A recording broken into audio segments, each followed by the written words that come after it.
कांग्रेस चिंतन शिविर के फैसलों को राजस्थान कांग्रेस ने लागू करना शुरू कर दिया है।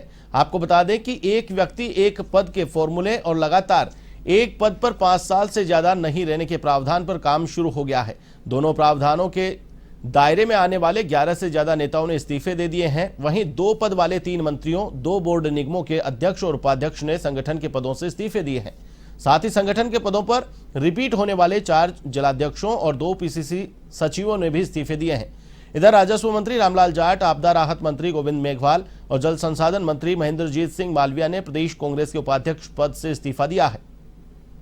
इन मंत्रियों ने एक व्यक्ति एक पद फॉर्मूले के तहत प्रदेश उपाध्यक्ष पद से इस्तीफा दिया है। वहीं 5 साल से ज्यादा एक पद पर नहीं रहने के फॉर्मूले पर भी एक्शन लिया गया है। लगातार दूसरी बार सचिव बने 2 नेताओं और 4 जिलाध्यक्षों ने इस्तीफे दिए हैं। जैसलमेर के जिलाध्यक्ष फतेह मोहम्मद खान, नागौर के जिलाध्यक्ष जाकिर हुसैन गैसावत, बीकानेर शहर जिलाध्यक्ष यशपाल गहलोत और हीरालाल मेघवाल ने इस्तीफा दिया है। सचिव पद पर रिपीट हुए जसवंत गुर्जर और जियाउर रहमान ने भी इस्तीफा दिया है। ऐसे में अब इस्तीफा देने वाले नेताओं पर फैसला कांग्रेस हाईकमान को लेना है। आपको बता दें कि कांग्रेस प्रदेशाध्यक्ष गोविंद सिंह डोटासरा ने कहा है कि चिंतन शिविर के फैसलों को लागू करने वाला राजस्थान पहला प्रदेश है। एक व्यक्ति एक पद फॉर्मूला लागू कर दिया गया है। इन इस्तीफों को कांग्रेस हाईकमान के पास मंजूरी के लिए भेजा जाएगा। आपको बता दें कि जयपुर में आयोजित हो रही 2 दिवसीय राज्य स्तरीय कार्यशाला में आज मुख्यमंत्री अशोक गहलोत का संबोधन होगा, तो वहीं इस दौरान कांग्रेस प्रतिनिधियों से भी सुझाव लिए जाएंगे। कांग्रेस का राजधानी जयपुर में कार्यशाला आयोजित हो रही है। जयपुर में कांग्रेस की 2 दिवसीय कार्यशाला आयोजित हो रही है और कार्यशाला में क्या कुछ खास है, इसके लिए बातचीत करने के लिए सीधे मेरे साथ जुड़ चुके हैं हमारे संवाददाता दिनेश कसाना। दिनेश, किस प्रकार की आज की अगर बात करें तो कार्यशाला में रूपरेखा रखी गई है? हालांकि मुख्यमंत्री का संबोधन यहां पर होगा और जिस प्रकार से एक पद एक व्यक्ति फॉर्मूले को लागू करने की बात यहां पर कही गई है, और किस प्रकार का आज का कार्यक्रम यहां पर तय किया गया है?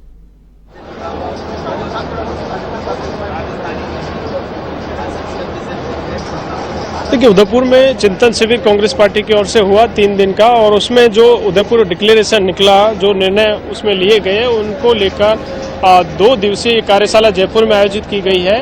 और उन निर्णयों की अनुपालना में तमाम जो निर्णय लिए गए हैं उनकी अनुपालना में यहाँ पर कुछ फैसले भी लिए गए हैं।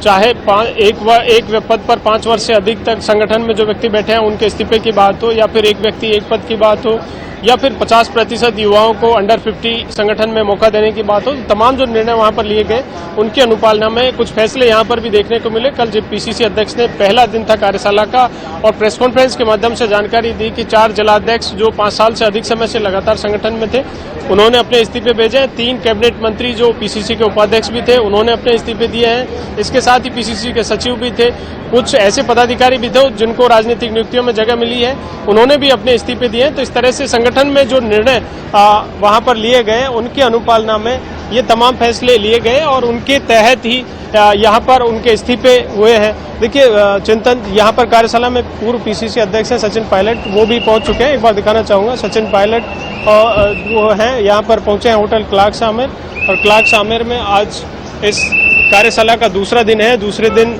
आज मुख्यमंत्री अशोक गहलोत का संबोधन होगा। मुख्यमंत्री अशोक गहलोत कुछ देर बाद यहां पर पहुंचेंगे और उसके बाद उनका संबोधन होगा। पीसीसी अध्यक्ष गोविंद सिंह डोटासरा का भी समापन संबोधन यहां पर होगा और उसके बाद मीडिया को उन फैसलों के तमाम फैसलों की जानकारी दी जाएगी। तो इस तरह से कार्यशाला में देखिए, मुख्य उद्देश्य कार्यशाला का ये था कि चिंतन शिविर जो 3 दिवसीय हुआ उदयपुर में, उस चिंतन शिविर में तमाम कांग्रेस के नेता शामिल नहीं हो सके थे। स्टेट लेवल से चुनिंदा लोगों को ही यहाँ पर बुलाया गया था, लेकिन अब जो स्टेट लेवल के नेता हैं उन तमाम नेताओं की राय यहाँ पर ली जा सके, उनके सुझाव लिए जा सके, इसके लिए ये कार्यशाला आयोजित की जा रही है। और इस कार्यशाला में सभी नेताओं के सुझाव यहाँ पर लिए जा रहे हैं इस कार्यशाला के माध्यम से।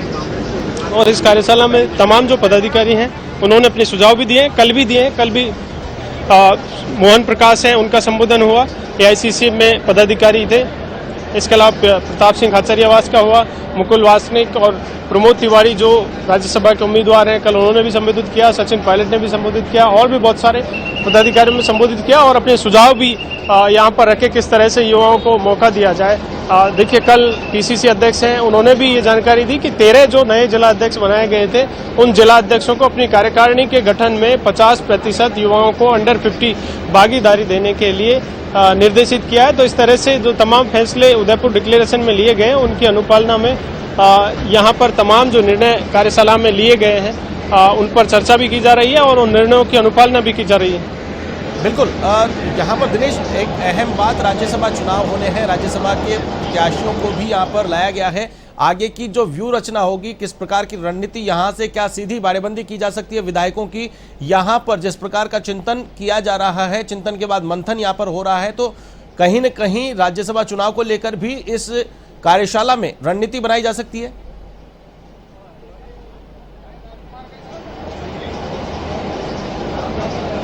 देखिए, काफी महत्वपूर्ण है। 4 राज्यसभा की सीटों पर राजस्थान में चुनाव हो रहे हैं और 3 पर कांग्रेस पार्टी की ओर से उम्मीदवार उतारे गए हैं और 3 का कांग्रेस पार्टी के पास बहुमत, निर्दलीयों को मिलाकर कांग्रेस के पास टोटल 126 विधायकों का समर्थन का दावा किया जा रहा है और उन्हीं के आधार पर कांग्रेस पार्टी की ओर से 3 कैंडिडेट उतारे गए। लेकिन बीजेपी की ओर से एक अधिकृत तौर पर और एक निर्दलीय जो उम्मीदवार सुभाष चंद्रा उतरे हैं, उसके बाद राजस्थान में जो चुनाव है बहुत रोचक हो गया है और निर्दलियों के ऊपर पूरा दारोमदार है। किस तरह से, जिस तरह बीजेपी भी लगातार प्रयास कर रही है निर्दलियों को अपने पक्ष में लेने का और निर्दलीय स्वतंत्र भी हैं कि किसको अपना वोट कास्ट करें, इसको लेकर राज्यसभा का चुनाव है बड़ा रोचक है राजस्थान में, चूंकि 4 सीटों पर चुनाव है और 5 कैंडिडेट हैं। कांग्रेस भी पूरी रणनीति बना रही है। मुख्यमंत्री अशोक गहलोत लगातार दावा कर रहे हैं, संगठन की ओर से किया जा रहा है कि निर्दलीय विधायक हैं और जो अन्य संगठनों के और अन्य क्षेत्रीय दल हैं, उनके जो विधायक हैं वो सरकार तब से बनी जब से कांग्रेस पार्टी के साथ है और उनमें से कुछ विधायक हैं जो कांग्रेस पार्टी के साथ उदयपुर पहुंच भी गए हैं। आज भी इन विधायकों को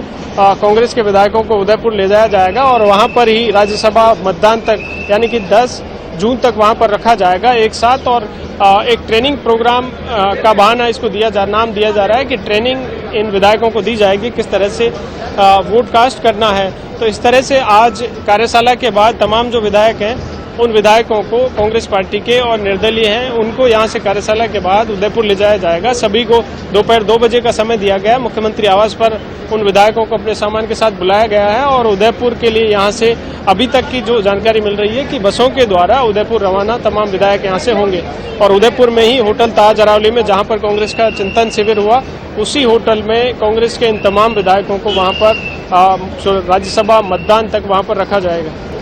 जी बिल्कुल, चलिए तमाम जानकारी के लिए बहुत बहुत शुक्रिया हमारे साथ जुड़ने के लिए। तो ये थे हमारे संवाददाता दिनेश कसाना, सीधे लाइव हमारे साथ जुड़े थे, जिन्होंने बताया कि कार्यशाला का आयोजन किया जा रहा है। आज कार्यशाला को मुख्यमंत्री अशोक गहलोत संबोधित करेंगे, तो वहीं साथ ही साथ राज्यसभा चुनाव को लेकर भी इस कार्यशाला में रणनीति देखने को मिल सकती है।